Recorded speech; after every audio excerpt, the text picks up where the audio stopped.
하고 있으니까. 자, 외우기 시험을 봤는데요. 다 시험을 본 다음에 이제 답안지를 걷어서 그 전도사님이 채점을 하고 확인하는데 어떤 초등학교 저학년 친구의 답안을 보는데 1개명부터 4개명까지 기가 막히게 잘 적었는데 5개명에서 딱 막혔어요. 뭐라고 적었냐? 뭐라고 적었을 것 같아요?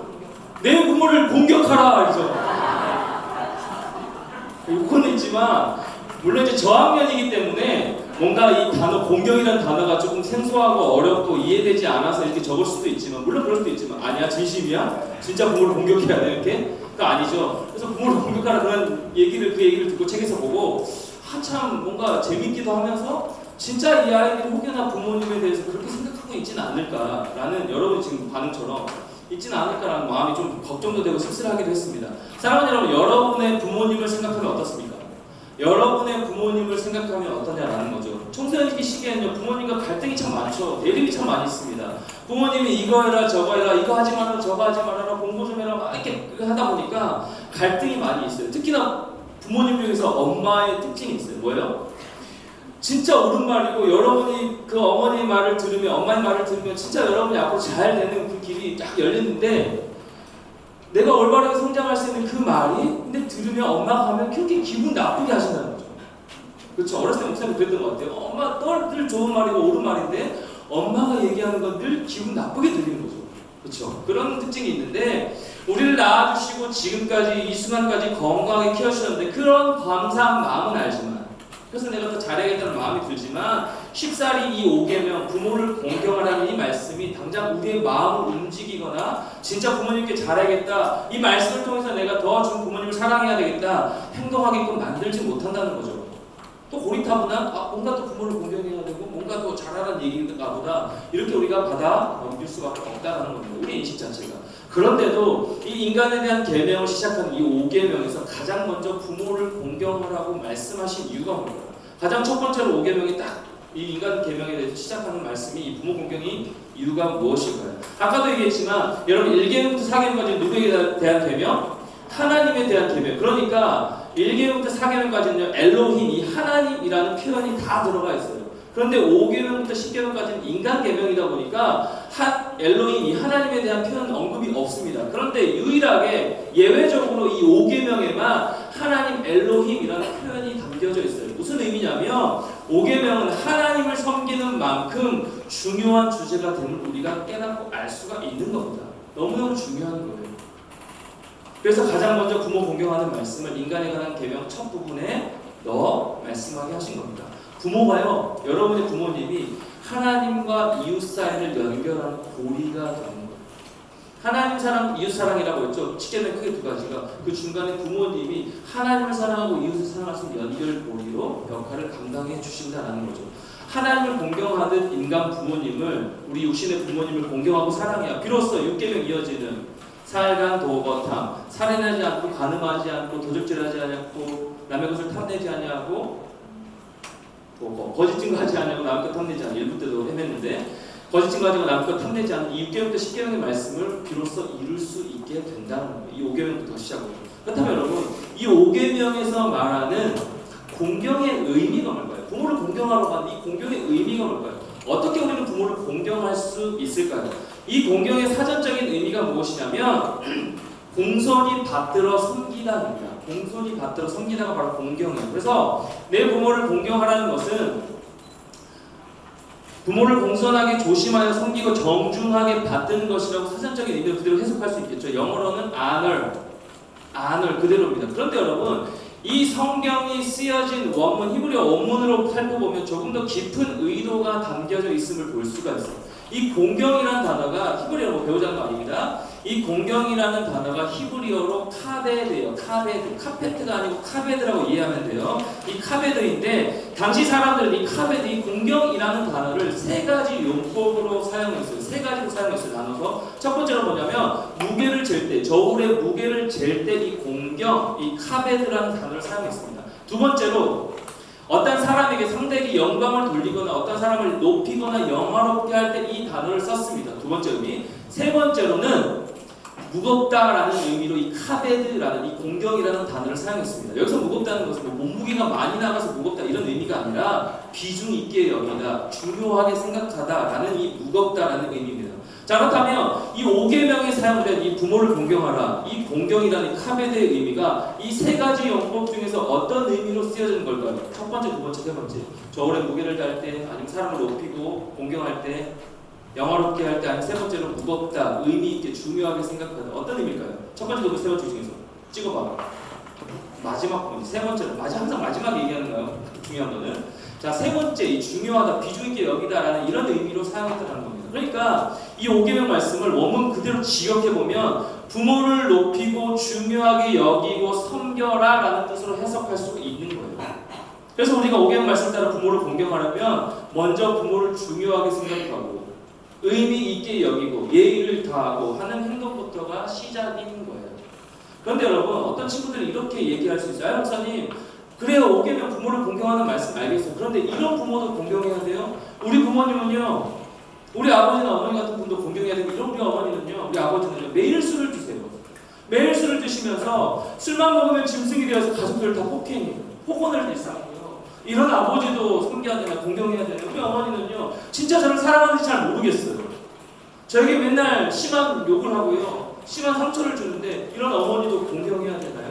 이런 아버지도 공경해야 되나요? 라는 고민을 가지고 말하는 친구들이 많이 있어요. 깨어진 가정에 자라는 청소년들이 굉장히 많이 있다는 겁니다. 그래서 안타깝게 이 5계명에 딱 부모를 공경해야지, 사랑해야지 라는 말씀을 나누면요, 진짜 이런 부모님도 섬겨야 돼, 공경해야 되라고 고민을 나누는 친구들이 굉장히 많이 있다는 거죠. 여러분, 이런 부모님도 공경해야 돼요? 이런 어머니도, 이런 부모님도 잘 섬겨야 되나요? 자, 우리가 5계명 말씀을 배우면서 분명하게 기억해야 될 한 가지 사실이 무엇이냐면, 우리가 부모를 공경해야 되는 이유는 어떤 조건적인 개념이 아니에요. 부모님이 좋은 분이시기 때문에, 능력이 많으셔서 우리에게 모든 것을 해주시는 분이기 때문에가 아니라, 부모님을 통하여서 우리에게 가장 귀한 생명을 전해주셨기 때문에 부모를 공경해야 되는 겁니다. 그게 성경에서 말하는 첫 번째 의미입니다. 여러분, 선물 중에서 가장 최고의 선물이 뭐예요? 핸드폰이에요? 아이폰이에요? 생명이에요, 생명. 우리가 태어난 게 가장 큰 선물이 돼요. 여러분 자체가 태어난 게 선물인 거죠. 여러분, 우리 부모님은요, 하나님이 우리의 인생에게, 우리에게 생명을 전해주신 분들입니다. 부모님을 통하여서. 그러므로 우리 자녀들에게 마땅히 공경과 존경을 받을 만한 분이다라는 겁니다.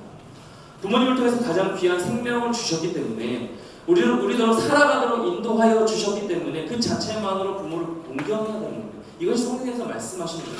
오늘 본문 다시 한번 읽겠습니다. 20장 12절 말씀 같이요. 시작. 내 부모를 공경하라. 그리하면 내 하나님 여호와가 내게 준 땅에서 내 생명이 길리라. 부모를 공경하면 뭐라고 말씀하고 있어요? 내 하나님 여호와가 내게 준 땅에서 내 생명이 길리라. 조금 쉽게 얘기하면 내 날들로도 바꿀 수가 있는데, 여러분이 부모를 공경하고 부모를 사랑하고 부모를 높이고 섬기면 부모님을 통해서 여러분의 앞으로의 미래 꿈이 펼쳐진다라는 겁니다. 누굴 통해서요? 부모를 공경함을 통하여서요. 이것이 우리가 부모님을 공경해야 하는 이유이자 5계명 안에 들어있는 약속의 말씀이에요.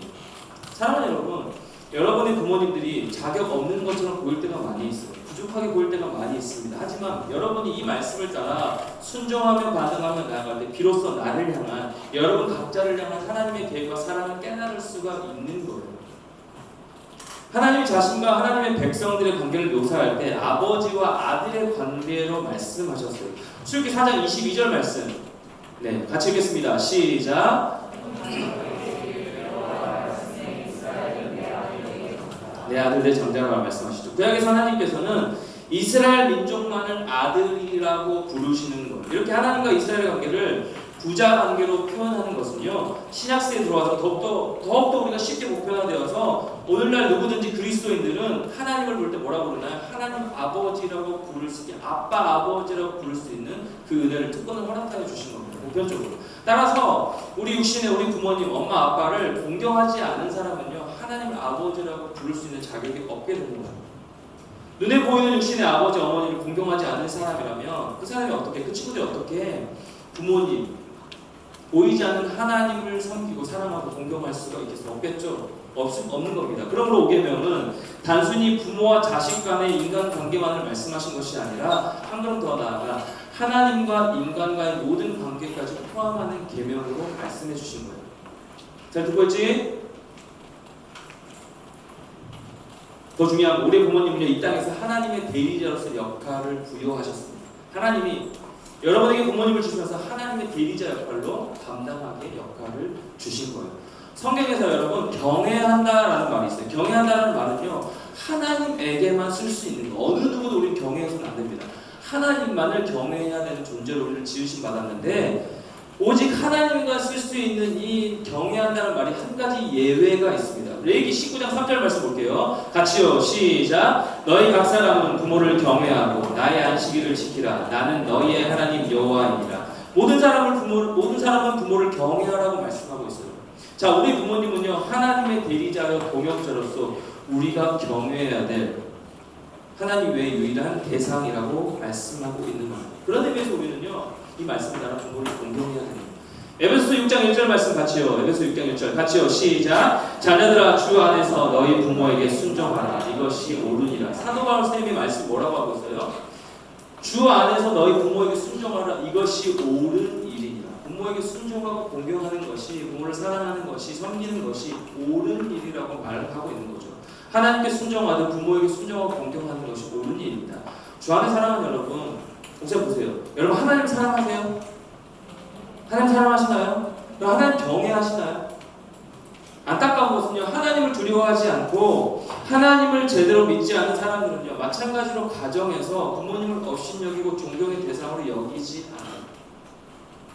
하나님을 사랑하고 경외하지 않은 자가 어떻게 육신의 부모님을 사랑하고 존경할 수가 없다라는 거죠. 바꿔 말하면 눈에 보이는 부모님을 공경하고 경외하지 않으면 눈에 보이지 않는 하나님을 공경하고 경외할 수, 예배할 수 없다라는 겁니다. 같은 의미로 보여주시고, 여러분의 부모님을 한번 생각해 보세요. 오늘 부모 공경이니까 우리에게 늘 좋은 것만을 주시려고 하지만 부족한 부분도 굉장히 많을 거예요. 이해가 안 되는 부분도 굉장히 많을 거예요. 왜 엄마 아빠는 이렇게 나 얘기하시지? 왜 이거 하지 말라고 하시지? 이해가 안 될 때가 굉장히 많을 겁니다. 때때로 부모로서 준비되지 못하고 미흡한 부분으로 인해서 자녀에게, 우리에게 상처를 주실 때도 많이 있어요. 목사님이 이제 아이를 낳아서, 물론 제가 낳지는 않았지만 아이를 낳아서 이제 기르다 보니까 진짜 이 기도가 간절하게 나오는 거예요. 부모 때문에 상처받아서 어릴 때부터 뭔가 마음이 닫혀지지 않게, 이런 기도가, 물론 뭐 사랑으로 양육하고 있지만 이런 마음이, 부모 때문에 상처받죠. 부모의 영향을, 선한 영향을 받을 수 있게, 이 기도가 굉장히 많이 나와요. 앓히다 보니까. 때때로 부모님 때문에 우리가 아픔을 겪을 때도 많이 있습니다. 상처받을 때도 많이 있어요. 물질이 많은 부모님도 있고요, 조금 돈이 없는 부모님도 있습니다. 내가 원하는 대로 다 해주시는 능력이 많은 부모님도 있는 반면에 늘 다 해주지 못하는 그 미안함에, 안타까움에 살아가시는 분들도 많이 있습니다. 또 많은 청소년들 중에서 부모님의 관계가 깨어져서 힘들어하고 이 가정의 아픔 때문에 인생에 커다란 어두운 그림자가 드려지는 친구들도 굉장히 많이 볼 수가 있어요. 목사님 가정도 마찬가지입니다. 뭐 깨어진 건 아니지만 아버지를 사랑하고 품고 이해하는 데 많은 시간이 걸렸어요. 어렸을 때 늘 잘 놀아주셨거든요. 제가 사춘기 하기 전까지 아버지는 늘 공놀이니까 모든 스포츠 운동을 다 아버지에게 배웠어요. 그만큼 아버지가 같이 놀아주시고 하지만 어느 순간부터 사업에 실패하시고 제가 사춘기에 들어가고 뭔가 삐딱선을 탈 때 그 순간에 아버지가 가장으로서 제대로 서 있지 않는 모습에 굉장히 많이 화가 나고 분노가 일어나더라고요. 용서할 수가 없겠더라고요. 그래서 아버지가 아니었으면 좋겠다는 매년 심한 생각까지 해보고 정말로 아버지를 용서하고 품기까지, 사랑하기까지 오랜 시간이 걸렸습니다. 정말 쉽지가 않았습니다. 어머니에게 함부로 대하는 이 모습들, 따뜻하게 자상하지 못한 이 모습들을 보면서 굉장히 마음 가운데 분노가 일어났다는 거죠. 그런데 어느 날요, 이제 나이가 드셔서 이제 늙으신 모습을 보면서 이제는 병원에 신세를 자주 지시고 약을 드시는 이 모습을 보고 이제 점점 초라하게 말라가시는 이 모습을 보니까 생각이 막 드는 거예요. 아, 이제는 예전의 아버지가 아니구나. 내가 이제는 책임지고 공경하고 모셔야 될 분이구나 라는 생각이 마음에 확 오는 거예요.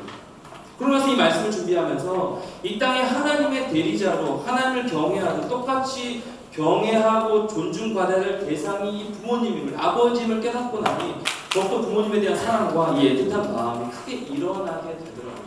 사랑하는 여러분, 하나님을 경외하는 여러분도 부모님을 사랑하고 공경할 수 있나요? 그렇게 할 수 있겠어요? 이 말씀 따라서? 구체적으로 우리는 어떻게 부모를 공경하고 이 성경을 실천할 수가 있겠어요?